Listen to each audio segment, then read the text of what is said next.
Yeah, because just to say, oh, I want to make documentaries. I mean, there's so many different niches, and especially now, as you would probably attest to, content is king, but niche content for niche audiences is sort of the It's trend gold. now. Would you say, right? Yeah, it's gold, Uh, and the market is becoming, because general audiences don't exist anymore. I mean, right, they do for the studios, but at right, the end of the day, it's really I think when it comes to like network television or even like the new cable television networks that are popping up all over the place and right, internet televisions popping up all over the place, right. is that they're driven on specific types of content, and there's business models for each of those industries, Hmm. and so you have to almost look at the movie industry or the television industry as like 50 different little industries within itself and focus on which one you want to be a part of.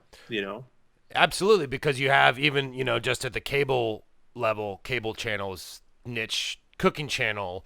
What is the gearhead channel for cars, or I forget the name of it. Speed Uh, channel, right? Yeah. oh yeah, Velocity. Over there's Velocity, right? Or you have Access, which is like kind of geared towards more independent live concert, like or Fuse, right? And Right. all these things. And it's so funny you brought that up because I was literally that segues perfectly into the next kind of line of questioning is how do you see those? Because the big announcement from HBO recently was the HBO Go. You didn't have to sign on to a hefty cable subscription just to get HBO. You can now get it direct, $30 a month. Me as a wrestling fan, I wanted to go to the WrestleMania because it was local at Levi Stadium, and then I didn't pull the trigger early enough. So now the tickets got too expensive. So I said, okay, I'm just going to order it online because the pay per view is $80 or whatever. But now WWE has their own kind of Netflix, HBO Go for $10 a month. So I did that. Now I'm hooked because I got the old archival stuff. Um, but long segue to how do you see that play out? Because once you say, okay, I want HBO Go, then I want Hulu, then I want Netflix, and you compartmentalize it up, you add it all up, doesn't it eventually go back and reach the same amount that a cable bill would be when you get all the channels? Yeah, I guess so, but I mean that's almost the future of the bundle in itself. I mean, Right. somebody's going to figure out how to communicate to a symbol where you're able to kind of pick, I think, your own programming, uh, almost like looking at a menu and saying, I want this, this, this, and this. This is my monthly bill, and done. I think that's what it is. The world is demanding control, Right. and the industry has to figure out ways to give people their control. And and it's just because we have access to things. We can't they can't just put anything in front of us now and we're forced to watch it because we only have 5 television channels. Right. We have so many different options. When I was a kid growing up, you had to watch what was ever on TV. Right. And you became a fan literally programmed by what they were showing you. Right. Now we get to set the tone in terms of the audience, really. Yeah.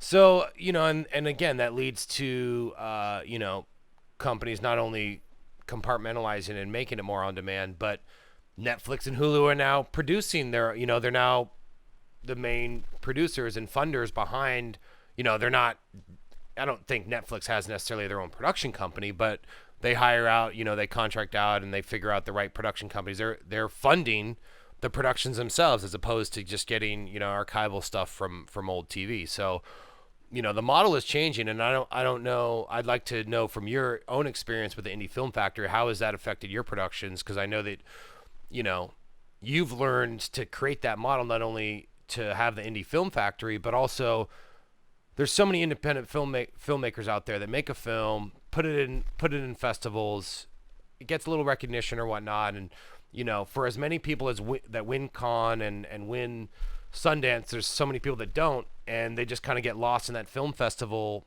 kind of track. How do you turn that corner and make it more of a because I know we've talked before about how you've kind of created that or found that right distribution channel.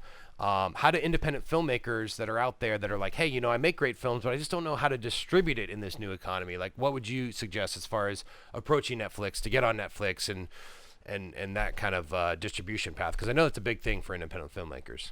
Yeah, I mean, I think distribution should be almost right after the idea comes to your head. I mean, obviously, there's a lot of filmmakers that are already sitting there holding a film, but I mean, the reality is that I'm sure you can find a market for your film, whether or not it's successful in terms of bringing you back money or whatever. But you also have to define what success means to you.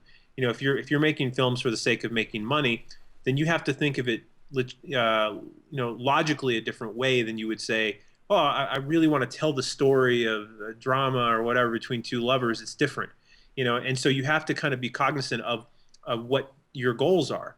And I think the first step is really just kind of understanding, again, what kind of movie do you want to make? What kind of filmmaker do you want to be? And there's different career paths. If you're wanting to be successful in the marketplace, then film festivals, unfortunately, really aren't the best course of action, because I mean, 90% of film festivals now are, I mean, I love film festivals, and don't get me wrong, but they're not going to help you advance your distribution very much. In fact, most distributors could absolutely care less if you played in 5 festivals or 10 festivals. If you were in Sundance or Cannes or Toronto or South by Southwest, that's different.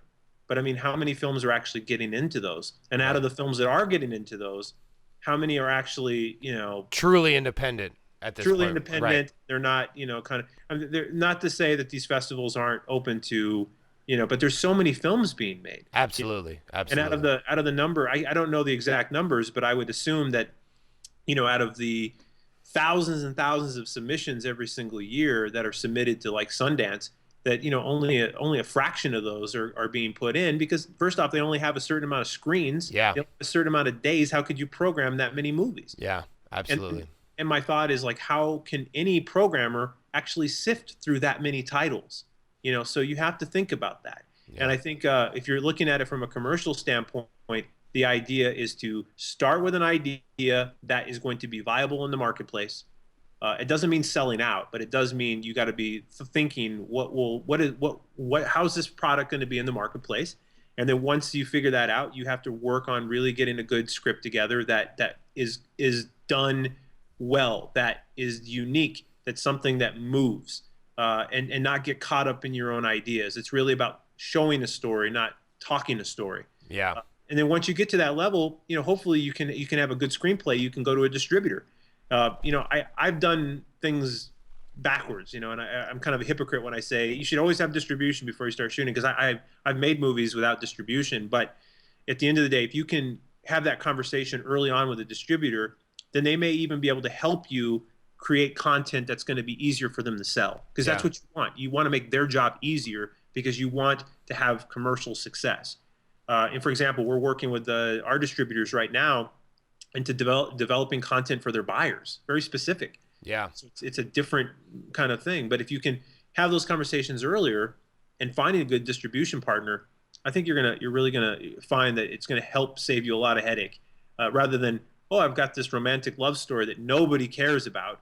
It's not going to make any money, so no distributor is going to pick it up. It's beautifully shot, but there's no names involved, and it's not going to go anywhere. And trust me, distributors would love to hear from you. They would love to be able to get in on that conversation early. They're not these mythical creatures that live in the shadows. They really are good people.